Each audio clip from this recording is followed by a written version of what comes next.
एक बार की बात है, हरे भरे खेतों के बीच बसे एक सुदूर गांव में गोविंद नाम का एक विनम्र किसान रहता था। उन्होंने दिन रात कड़ी मेहनत की, उस जमीन पर काम किया जो उनके परिवार में पीढ़ियों से चली आ रही थी। गोविंद अपने काम के प्रति अटूट समर्पण के लिए जाने जाते थे और उनके साथी ग्रामीण उनके दृढ़ संकल्प की बहुत प्रशंसा करते थे।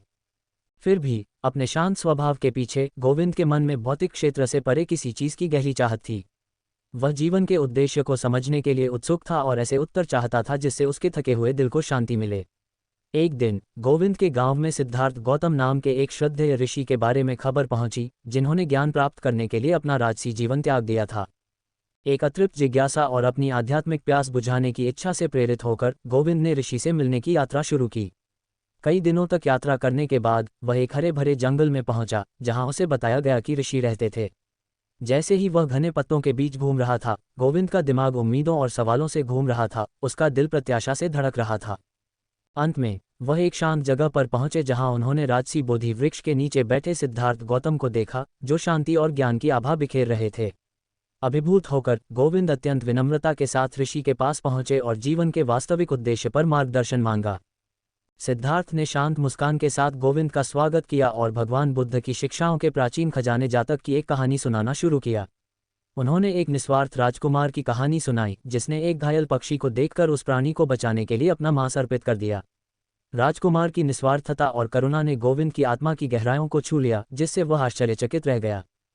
जैसे ही ऋषि ने कहानी समाप्त की, गोविंद को इसमें निहित गहन संदेश का एहसास हुआ। उन्होंने समझा कि जीवन का असली अर्थ करुणा, निस्वार्थता और दूसरों की पीड़ा को कम करने की इच्छा में निहित है। कहानी से प्रेरित होकर गोविंद ने अपने भीतर एक गहरा परिवर्तन महसूस किया, जैसे कि उसके दिल में एक सुख बीज अंततः अंकुरित हो गया हो। नए ज्ञान के साथ गोविंद भगवान बुद्ध की शिक्षाओं को अपने भीतर गहराई से लेकर अपने गांव लौट आए। उन्होंने अपने और दूसरों के प्रति करुणा विकसित करने और दयालुता के निस्वार्थ कार्यों से प्रेरित जीवन जीने की कसम खाई।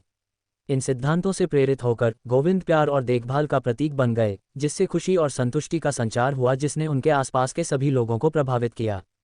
उनके परिवार और दोस्तों को उनकी नई विनम्रता, दयालुता और दूसरों की सेवा के प्रति समर्पण पर आश्चर्य हुआ। गोविंद की उदारता के कार्यों ने अनगिनत लोगों के जीवन को प्रभावित किया, जिससे उन्हें करुणा और परोपकारिता अपनाने की प्रेरणा मिली। गांव वालों ने गोविंद के भीतर हुए परिवर्तन को देखकर उन्हें भगवान बुद्ध की शिक्षाओं के जीवित अवतार के रूप में सम्मान दिया। अंत में ऋषि से मिलने की गोविंद की यात्रा ने न केवल उनकी आध्यात्मिक प्यास बुझाई, बल्कि उनके भीतर करुणा और निस्वार्थता की लौ भी जला दी। उनकी कहानी दूर दूर तक फैली और आने वाली पीढ़ियों को याद दिलाती रही कि आत्मज्ञान का सच्चा मार्ग प्रेम, दया और सहानुभूति को अपनाने की हमारी क्षमता में निहित है। और इसलिए गोविंद की विरासत जीवित रही। यह एक शाश्वत अनुस्मारक है कि कैसे भगवान बुद्ध की शिक्षाओं के साथ एक मुठभेड़ एक साधारण किसान को पूरे समुदाय के लिए प्रकाश की किरण में बदल सकती है और उन्हें जीवन के सबसे गहरे अर्थ को समझने की दिशा में अपनी आध्यात्मिक यात्रा शुरू करने के लिए प्रेरित कर सकती है।